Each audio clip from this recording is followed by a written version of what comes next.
Hello students, welcome to Swami Vivekananda Institute. My name is Shaheen and in this particular lecture video we are going to discuss another part of international business. और international business के हम लोगों ने previous lectures में बहुत सारे parts को cover किया है, जिसमें मीनिंग, स्कोप, इम्पॉर्टेंस, ग्लोबलाइजेशन, उसके ड्राइवर्स और भी मोड्स और ट्रेडिशनल थ्योरीज, ये वाले पार्ट्स कवर किए हैं। अब इस लेक्चर के अंदर हम लोग मॉडर्न थ्योरीज़ को कवर करने वाले हैं कि मॉडर्न थ्योरीज़ किस तरीके से रिलेटेड करती हैं और ये ट्रेडिशनल थ्योरीज से कैसे डिफरेंट है। सो डिस्कस करते हैं दैट इज़ मॉडर्न और फर्म बेस्ड ट्रेड थ्योरी। ये फर्म के बेसिस पे है, वो कंट्री के बेसिस पे ज़्यादा थी। चलो स्टार्ट करते हैं। दीज थ्योरीज एमर्ज्ड, ये जो थ्योरीज थी इनकी जो शुरुआत थी during the period of world war two. These are created by, ये किसके द्वारा क्रिएटेड थी? Professors of business schools and by expert from multinational companies. The following are the modern और फर्म बेस्ड थ्योरी। ये जो थ्योरीज हैं वो किसके बेस्ड पे हैं? मॉडर्न और फर्म के बेसिस पे। तो सबसे पहले है कंट्री सिमिलैरिटी थ्योरी। ये कब आई थी? ये दी थी स्टेफन लिंडर ने 1961 के अंदर। क्या ये थ्योरी कहती थी? तो स्टेफन लिंडर ने ये दी थी और इनका ये कहना था कि जो कंट्री, वो कंट्री आपस में ज़्यादा ट्रेड करती है जिनकी लैंग्वेज या ज्योग्राफिकल लोकेशन या कल्चर वगैरह सेम होता है, तो उन कंट्रीज़ को आपसी ट्रेड बढ़ाना चाहिए। ठीक है, तो जो कंट्रीज़ का कल्चर या ज्योग्राफिकल बाउंड्रीज़ वगैरह, जो कंट्री सिमिलर हैं कुछ टर्म्स में, उनको जो अपना रिलेशनशिप है या उनको ट्रेड ज़्यादा करना चाहिए। ठीक है, अब इसको पढ़ते हैं। What this theory states. Country similarity theory एक इकोनॉमिक थ्योरी है जो ये बताती है कि countries tend to trade more, countries को ट्रेड ज़्यादा करना चाहिए उन कंट्रीज़ के साथ में जो सिमिलर हैं, या तो कल्चर की टर्म्स में या लैंग्वेज की टर्म्स में या ज्योग्राफी की टर्म्स में या इकोनॉमिक डेवलपमेंट की टर्म्स में।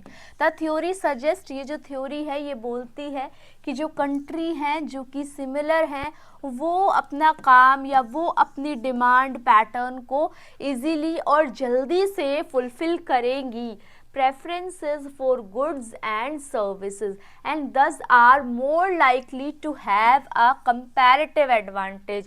और उनका औरों के कंपैरिजन में जो एडवांटेज होगा वो ज़्यादा होगा दूसरी कंट्री के कंपैरिजन में।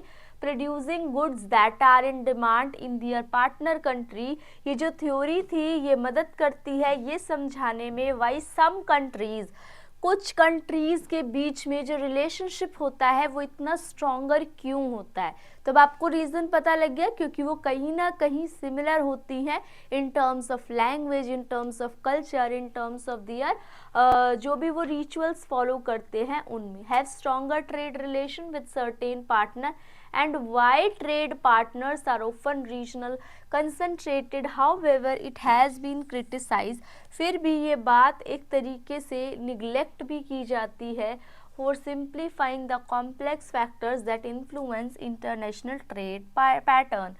Next is production life cycle theory. अच्छा, ये तो इम्पॉर्टेंट थ्योरी है, ये तो आप लोगों को आती भी होगी। प्रोडक्ट लाइफ साइकिल, प्रोडक्शन नहीं है, प्रोडक्ट लाइफ साइकिल थ्योरी। तो ये दी थी रेमंड वर्नर ने इन 1960। तो ये आपको जो टाइम पीरियड है वो भी याद करना है, किसने दी वो भी याद करना है, और ये थ्योरी क्या कहती है वो भी याद करना है, और इन थ्योरीज की क्या फ़ायदे और क्या नुकसान है, क्रिटिसिज्म क्या है, वो भी आपको पढ़ने हैं। Now ये थ्योरी क्या कहती थी? This theory states that, this theory argues that a product goes through 3 stages. Product कितनी स्टेजेस से जाता है? 3 स्टेजेस से जाता है। Introduction, growth and maturity. During the introduction stage, starting का जो फेज होता है, प्रोडक्ट इज प्रोड्यूस्ड, प्रोडक्ट को बनाया जाता है कंट्री में जहाँ पे भी वो इन्वेंट हुआ वहाँ पे। एज द प्रोडक्ट ग्रोज, जब प्रोडक्ट ग्रो हो जाता है, प्रोडक्ट मार्केट के अंदर आ जाता है, अपनी एक स्टैब्लिशमेंट एग्जिस्ट कर देता है, production shift to countries, production को और कंट्रीज में भी शिफ्ट किया जाता है जहाँ पे कॉस्ट क्या होती है, कम। फाइनली मैच्योरिटी स्टेज में प्रोडक्शन को शिफ्ट कर दिया जाता है कंट्रीज जहाँ पे प्रोडक्ट है वो बहुत ज़्यादा एफिशिएंटली हैंडल किया जाता है। तो बेसिकली यहाँ पे जिन चीज़ों की बात करी गई है वो कौन कौन सी चीज़ें हैं, वो चीज़ें हैं जो कि प्रोडक्ट लाइफ साइकिल को अफेक्ट करती हैं। तो यहाँ पे 3 चीज़ों के बारे में बताया गया है, इंट्रोडक्शन फेज, ग्रोथ स्टेज और आपका कौन सा है, मैच्योरिटी। डिक्लाइन फेज की कोई भी बातचीत यहाँ पे नहीं की गई कि डिक्लाइन फेज भी होता है या डिक्लाइन फेज को किस तरीके से डील किया जाता है। ठीक है, तो ये था आपका कौन सा, 2 पॉइंट को हमने स्टडी कर लिया है। Next is global strategic rivalry theory. ठीक है, इसके बारे में पढ़ते हैं। तो ये दी थी Paul Krugman and Kelvin Lancaster in the 1980। What this theory state, जो ग्लोबल स्ट्रेटेजिक राइवलरी थ्योरी है इसको हम लोग also known as new trade theory, इसको हम न्यू ट्रेड थ्योरी भी कहते हैं, suggest that international trade pattern and competitiveness are influenced by factors beyond difference in factor endowment. मतलब जो कंट्री फैक्टर के बेसिस पे अलग अलग होती है वो आपस में राइवलरी का रोल प्ले करती है। This theory highlights the importance of economic of scale, scale को बढ़ाओ, ठीक है, technological innovation and government policies in shaping trade pattern. अगर आपको अपना ट्रेड पैटर्न वगैरह स्टैब्लिश करना है तो उस सिनेरियो में, उस केस के अंदर आपको क्या करना पड़ेगा, कहीं ना कहीं आपको जो राइवल है उनको कम करना पड़ेगा। राइवल मीन्स कंपटीशन वैल्यू को बढ़ाना पड़ेगा। ठीक है, तो global strategic rivalry theory focus करती है needs for country to invest in developing competitive industry and promoting innovation to gain, किसको फायदा पहुंचे, strategic advantage in global countries. Now Porter national competitive advantage क्या है, ये किसने दी थी, माइकल पॉर्टर ने दी थी 1985 के अंदर। क्या कहती है ये theory, Porter national competitive advantage theory also known as, इसको डायमंड मॉडल भी कहते हैं। और इन्होंने ना कुछ अपने मॉडल्स दिए थे। इन्होंने कहा था कि कुछ फैक्टर्स होते हैं जो कि इंटर रिलेटेड होते हैं, कि proposes that the competitive advantage of an industry in a country वो 4 interrelated factors पे डिपेंड करती है। वो 4 interrelated factors कौन से हैं, factor endowment, demand condition, related supporting industry and firm strategy, structure and rivalry. मतलब इन्होंने बोला था कि ये फैक्टर्स हैं जो कि कहीं ना कहीं आपको एक बेनिफिट देंगे अगर आप अपनी फर्म की स्ट्रेटेजी को, उसके स्ट्रक्चर को अच्छे से पहचान लोगे, तो आपको कहीं ना कहीं ज़्यादा कॉम्पिटिटिव एडवांटेज मिल जाएगा अपनी राइवल फर्म से। तो कॉम्पिटिटिव एडवांटेज निकालना है 4 इंटर रिलेटेड कॉन्सेप्ट को पढ़ के। अब आपसे एग्जामिनर क्वेश्चन कैसे पूछेगा, एग्जामिनर क्वेश्चन अराइज करेगा कि ये 4 एलिमेंट्स कौन से हैं, या तो इनमें से आपसे एक पूछ लेगा कि डायमंड मॉडल के अंदर या पॉर्टर कॉम्पिटिटिव एडवांटेज के अंदर ये कौन से 4 फैक्टर्स आते हैं, या तो मान लो 5 to 6 फैक्टर्स दे देगा और बोलेगा कि इनमें से कौन से फैक्टर्स नहीं हैं। तो आपको ये 4 फैक्टर के ऊपर बहुत ही ज़्यादा फोकस करके लर्न करना है आपको इसको। नेक्स्ट इज, ये जो थ्योरी है ये बोलती है, सजेस्ट करती है कि जो कंट्रीज़ हैं उनको कॉम्पिटिटिव फ़ायदा है, एडवांटेज है स्पेसिफिक इंडस्ट्री का by developing and leveraging these factor. Porter theory ये दिखाती है, इम्पॉर्टेंस दिखाती है फैक्टर का, ट्रेडिशनल इकोनॉमिक फैक्टर का, such as industry specific skills and infrastructure, की जो इंडस्ट्री है उनके अंदर अगर स्किल्स होती है या इंफ्रास्ट्रक्चर होता है in shaping the competitive industry. मतलब बेसिकली कहने का मतलब है अगर आप ये 4 फैक्टर्स के ऊपर कमांड बनाते हो तो आपका कहीं ना कहीं कॉम्पिटिटिव आपको फ़ायदा होगा इन terms of your rival firms. ठीक है, नेक्स्ट इज, उसके बाद है international liquidity. International liquidity embraces all those assets which are internationally acceptable without loss of value in discharge or debt। मतलब ये एक अलग टर्म है, ठीक है, वो हमारा कंप्लीट हो गया। देखो नेक्स्ट टर्म्स आएंगी, फॉरेक्स रिजर्व, एफडीआई, ठीक है, ये अलग अलग टर्म्स है, ये दो टर्म है, ये हमने कंप्लीट कर लिया, ये मॉडर्न वाला फेज कंप्लीट हो गया, ठीक है। एक बार आप इसको गो थ्रू कर लो ताकि आपको कोई कंफ्यूजन ना रहे कि दो टॉपिक सेम हो गए हैं मैम, ठीक है। 1 मिनट लो, इसको कंप्लीट करो, देन हम नेक्स्ट टॉपिक की तरफ, नेक्स्ट टर्म की तरफ प्रोसीड करेंगे।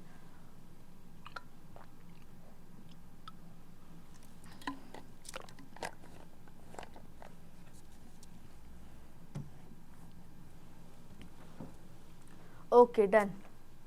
सो बेसिकली इंटरनेशनल लिक्विडिटी का क्या मतलब है कि इंटरनेशनली कितनी फंडिंग्स या कितना पैसा इन हैंड मेरे पास है। जैसे कि समझो, इंटरनेशनल लिक्विडिटी का मतलब है वो सारे assets, all those assets which are internationally acceptable, मतलब एक्सेप्ट भी होते हैं, ठीक है। अगर इंटरनेशनली एक्सचेंज करती हूँ या इंटरनेशनली ट्रेड करती हूँ तो वो क्या होते हैं, एक्सेप्ट कर सकते हैं without loss of value in discharge of debt on external account. मतलब कोई नुकसान नहीं होना चाहिए आपको उसके सेल करने पे या उस प्रोडक्ट के या उस गुड्स के होने के ऊपर, एक्सचेंज करने पे कोई लॉस नहीं होना चाहिए आपको। तो ये सिंपलेस्ट फॉर्म में अगर मैं बोलूँ तो इंटरनेशनल लिक्विडिटी का मतलब है सारे रिजर्व जो आपके पास है जिनको आप मनी में कन्वर्ट कर सकते हो और आप इंटरनेशनली उसमें डीलिंग भी कर सकते हो। In short the term international liquidity का मतलब वर्ल्ड सप्लाई ऑफ रिजर्व, मतलब वो रिजर्व जो कि वर्ल्ड में सप्लाई हो सकते हैं। फॉर एग्जाम्पल गोल्ड है, सिल्वर है, करेंसी है which are freely usable in internationally such as dollar and sterling. मतलब इंटरनेशनल लिक्विडिटी का मतलब बहुत ज़्यादा डिफिकल्ट नहीं है। इंटरनेशनल लिक्विडिटी का मतलब है ऐसे असेट्स, ऐसी करेंसी या ऐसे आपके इंस्ट्रूमेंट्स जो कि all over the world circulate हो सकते हैं, जिनको आप कैश में या करेंसी में कन्वर्ट कर सकते हो। That is called international liquidity. Okay, next is forex. Forex क्या है? फॉरेन एक्सचेंज है जिसको हम करेंसी को, एक कंट्री की करेंसी को चेंज कर सकते हैं, एक्सचेंज रेट कन्वर्ट कर सकते हैं दूसरी कंट्री की करेंसी में। The forex are reserve asset. जो फॉरेक्स है वो रिजर्व असेट है, held by a central bank. एक सेंट्रल बैंक करता है फॉरेन करेंसी में। The component of India's forex reserve, जो इसका हिस्सा है, हिस्सेदारी है, इसमें फॉरेन करेंसी भी आती है, गोल्ड के रिजर्व भी आते हैं, एसडीआर भी आता है। अभी एसडीआर क्या है? Currency of 5, basket of 5 currency, उल्टा लिख दिया, 5 बास्केट लिख दिया, बास्केट ऑफ 5 करेंसी। जब मैं 5 करेंसी की बास्केट को फुलफिल कर देती हूँ, ठीक है, 5 करेंसी जो स्ट्रॉन्गेस्ट करेंसी है। अब आप पूछेंगे कि क्या ये फिक्स्ड है? तो नहीं, ये फ्लक्चुएट करती रहती है। And RBI reserve position with international monetary fund IMF, FCAs constitute a component of India's foreign exchange reserve and are expressed in US dollar terms। तो मतलब करेंसी की टर्म्स में हो सकता है, SDR मार्केट में हो सकता है, जो मार्केट के अंदर सर्कुलेट हो रही है करेंसी, गोल्ड हो सकता है, रिजर्व हो सकता है, वो फॉरेन एक्सचेंज मतलब करेंसी में ही आइदर कन्वर्ट हो सकता हो या करेंसी उसमें कन्वर्ट हो सकती हो वर्ल्ड के लेवल पे, तो वो वाला कहलाएगा आपका foreign exchange reserve. Now FDI, ये फॉरेन डायरेक्ट इन्वेस्टमेंट, बिल्कुल नया टॉपिक है। स्टार्ट करते हैं हम एफडीआई को। तो जो फॉरेन डायरेक्ट इन्वेस्टमेंट है, इसका मतलब है ownership in foreign business entity. जब आप बाहर जाकर के अपनी कोई एग्जिस्टेंस करते हो, बाहर के बिजनेस में अपना कुछ हाथ आजमाते हो, या आप बोल सकते हो इन्वेस्टमेंट करते हो बेसिकली, तो वो आपका एफडीआई है, ठीक है। अब एफडीआई इंडिया के लिए क्या होगा? बाहर से पैसों का आना, इन्वेस्टमेंट का आना। फॉरेन से इन्वेस्टमेंट डायरेक्टली आ रही है, या तो डायरेक्टली बिजनेस को परचेज किया जा रहा है या एसेट्स वगैरह में इन्वेस्टमेंट हो रहा है, तो वो फॉरेन डायरेक्ट इन्वेस्टमेंट कहलाता है, ठीक है। तो यहाँ पे क्या बोल रखा है कि FDI refers to obtaining ownership. अब आपको उसका हक मिल गया ना, क्योंकि आपने उस बिजनेस में इन्वेस्ट किया है या उस एसेट्स में इन्वेस्ट किया है, तो आपको उसका control, ownership as well as control आपके हाथ में आ गया। It can also be attributed कि FDI circulates capital across national boundaries. जो FDI है वो नेशनल बाउंड्रीज के अंदर भी स्टैब्लिश होती है। It can define as an investor based country, मतलब जो कंट्री FDI करती है वो होम कंट्री है, और जिस कंट्री में किया जाता है, एसेट लिया जाता है, वो होस्ट कंट्री होती है। मतलब अगर इंडिया इन्वेस्ट कर रही है अमेरिका में, तो इंडिया कौन सी हो गई, होम कंट्री हो गई, और अमेरिका कौन सी हो गई, होस्ट कंट्री हो गई। With the intention to manage it, permission for FDI foreign direct investment in India is not uniform. हर सेक्टर के लिए जो फॉरेन डायरेक्ट इन्वेस्टमेंट है, हर सेक्टर के लिए, सपोज बिजनेस है, या आप बोल सकते हो गवर्नमेंट का कोई सेक्टर है, या आप बोल सकते हो कि मतलब स्कूल्स वगैरह में इन्वेस्टमेंट करनी है, या डिफरेंट टाइप की कंपनीज़ में इन्वेस्टमेंट करनी है, ठीक है, या आप बोल सकते हो इंडियन स्पेसशिप टाइप की कोई इन्वेस्टमेंट करनी है, मेट्रो रेल में इस तरीके से इन्वेस्टमेंट करनी है, तो हर एक सेक्टर का अपना अपना रोल है। ये सब फिक्स नहीं है, सारे सेक्टर्स के अंदर सेम टाइप की FDI अलाउड नहीं है। कुछ सेक्टर्स के अंदर 100% ओपन है FDI। आप आओ, प्रॉपर तरीके से आप इन्वेस्ट कर सकते हो, पूरी तरीके से एक्सेप्टेबल होगा। इट इज़ अलाउड कहीं कहीं सेक्टर पे 26%, 49%, 51%। ऑल्सो FDI कुछ सेक्टर्स के अंदर पूरी तरीके से पाबंदी भी है। अब ये क्वेश्चन आपसे पूछा जाएगा कि वो कौन से सेक्टर्स हैं जहाँ पे FDI अलाउड ही नहीं है, टोटली बैन है। तो वो हो गई गैम्बलिंग, ठीक है, chit funds, lottery business, gambling, chit funds. तो ये सारे क्वेश्चंस होते हैं जो कि एग्जामिनर पॉइंट ऑफ व्यू से पूछता है कि आपको एक्चुअल में कितना लेवल की इंफॉर्मेशन है। नाउ FDI की अगर मैं कैटेगरी की बात करूं, टाइप्स की बात करूं, तो ज़रा 1 मिनट लो और मुझे कमेंट सेक्शन में मेंशन करो कि ज़रा कितने टाइप की FDI होती है। हाँ, इनवर्ड FDI और आउटवर्ड तो पता होगा, ये तो देख के ही पता चल रहा है।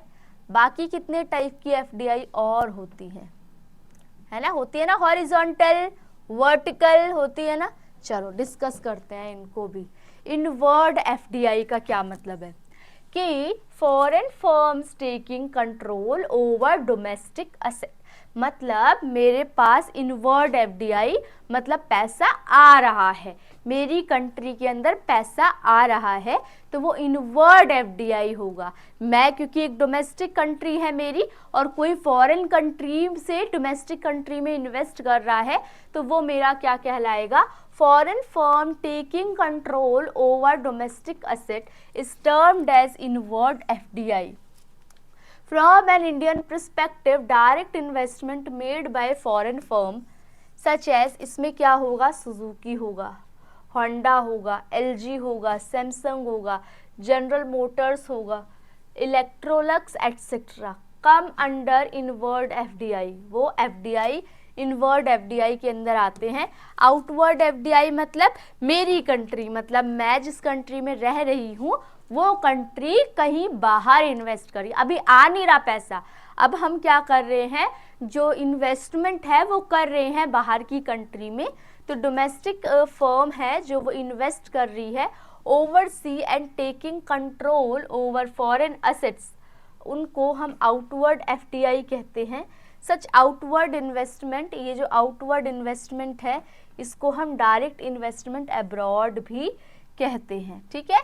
हॉरिजॉन्टल FDI मतलब क्या होता है, जब सेम टाइप की इन्वेस्टमेंट की जाती है ना, क्या बोल रखा है, it is the investment activities undertaken by foreign firm in similar production activity. मान लो मेरा फर्नीचर का बिजनेस है इंडिया में, अब मैं वही इन्वेस्टमेंट कर रही हूँ फर्नीचर की ही अमेरिका में, तो वो सेम टाइप की प्रोडक्शन एक्टिविटी के अंदर जब मैं इन्वेस्टमेंट करती हूँ अब्रॉड, तो वो मेरा कहलाता है हॉरिजॉन्टल एफडीआई। ठीक है, अगर यही सिनेरियो बाहर वाले लोग करते हैं मेरी कंट्री में, तब भी ये हॉरिजॉन्टल कहलाता है, सेम लेवल। मतलब अगर फर्नीचर का बिजनेस इंडिया में था, देखो फ्यूचर हो गया फर्नीचर की जगह,